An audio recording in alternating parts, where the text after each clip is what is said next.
City India news Telugu.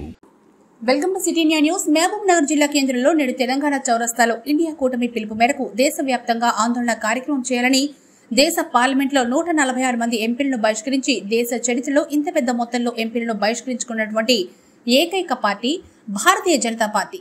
ఇంతమంది ప్రజా ప్రతినిధులను బహిష్కరించి బీజేపీ పార్టీకి అనుకూలమైనటువంటి చట్టాలను ఆమోదింపజేసుకునేందుకు ఈ దుర్మార్గమైన సంఘటనకు దిగజారింది. మోడీ హటావో దేశ్ కి బచావో అనే నినాదంతోనైనా ఈ రోజు దేశవ్యాప్తంగా ఆందోళన కార్యక్రమాలు చేపట్టడం జరిగింది. ఈ కార్యక్రమానికి ఆల్ పార్టీ కార్యకర్తలు, నాయకులు హాజరవ్వడం జరిగింది. బీజేపీ ప్రభుత్వాన్ని తొందరలో రాబోయే పార్లమెంట్ ఎన్నికలలో ప్రజలు బుద్ధి చెప్తారని చెప్పేసి కూడా ఈ సందర్భంగా తెలియజేస్తా ఉన్నారు.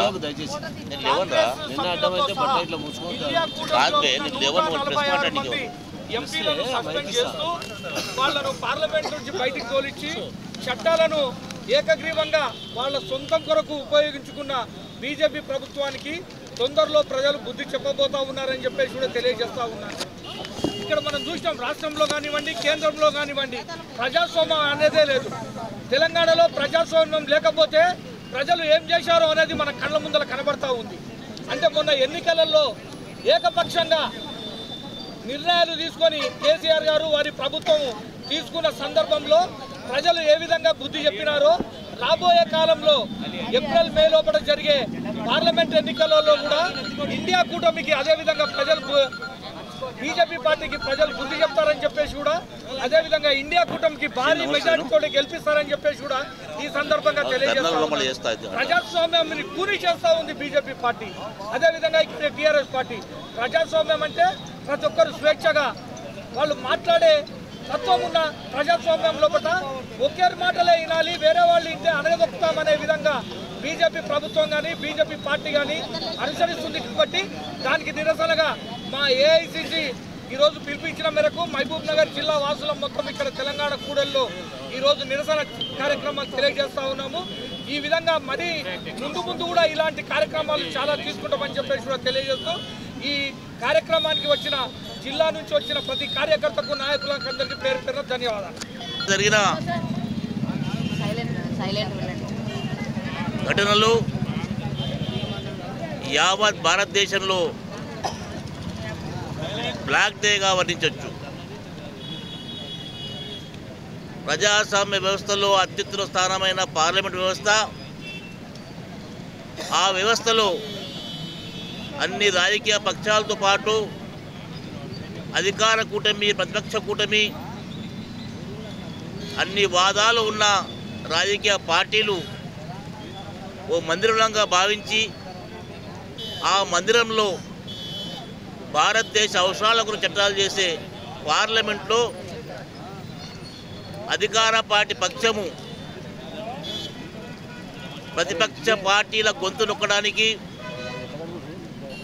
అధికార పార్టీ ఈ పార్లమెంట్లో ఎవరు ఉండొద్దు, మేమే ఉంటాం, మాకు నంబర్ ఉంది, మేము అనుకున్న విధంగా చట్టాలు తయారు చేస్తాం, ఆ చట్టాలు ప్రజలకు సమ్మితమైన కాకుండా మాకు సమ్మితం అని చెప్పి నమ్మి భారతదేశ చరిత్రలో మొదటిసారిగా 77 ఏళ్ల భారతదేశంలో 146 మంది పార్లమెంటులను ఏకంగా సస్పెండ్ చేసి గెంటేసి బయటకు పంపించి వాళ్ళకు కావాల్సిన 18-22 బిల్స్ పాస్ చేసుకోవడం ఘనత ఈ బీజేపీ ప్రభుత్వానికి.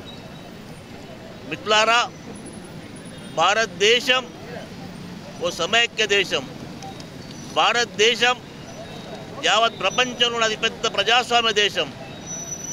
ప్రజాస్వామ్యం పునాది గట్టి ఉంటే, రాజకీయ పక్షాలు గట్టి ఉంటే ఈ దేశం సుభిక్ష ఉంటుందని చెప్పి నమ్మే భారతదేశ పౌరులు, ప్రజానికం.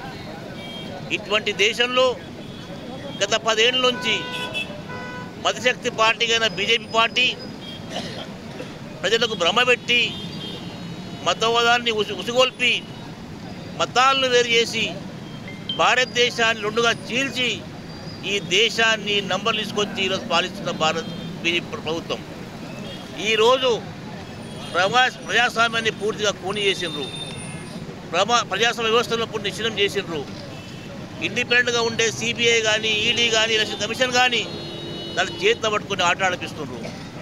ఈ అన్నిటిని చూసి గత 10 ఏళ్ల నుంచి కాంగ్రెస్ పార్టీ మిత్రపక్షాలు చాలాసార్లు ఉద్యమించాయి, చాలాసార్లు గొంతు కలిపాయి, రోడ్లు ఎక్కిండ్రు, ధర్నాలు చేసిండ్రు, దీక్షలు చేసిండ్రు, బంద్ కాలిచ్చిండ్రు. చివరగా రాహుల్ గాంధీ గారు ఇవన్నీ అయితలేవు కాబట్టి భారత్ జోడో యాత్ర తీసుకొని ఈ దేశ సమైక్యతను చాటే కార్యక్రమం చేసిండ్రు. ఇవన్నీ పక్కన పెట్టేసి భారతదేశ అస్తిత్వాన్నే మంట కలిపే కార్యక్రమం తీసుకొని ఈరోజు వాళ్ళు ఏకంగా 146 మందిని బయటకు పంపించి చట్టాలు పనిచేసిండ్రు. నేను ఈ వేదిక నుంచి భారతదేశ సమాజానికి, ప్రధానంగా తెలంగాణ సమాజానికి విజ్ఞప్తి చేస్తున్నా. ఏ రకంగా అయితే గతంలో నిరంకుశ పాలనకు వ్యతిరేకంగా ఈ మధ్యకాలంలో ఓట్లు వేసి ఆ ప్రభుత్వం ఇచ్చిండ్రో అదేవిధంగా ఇప్పుడు సమాసన్నమైంది. వచ్చే పార్లమెంట్ ఎన్నికల్లో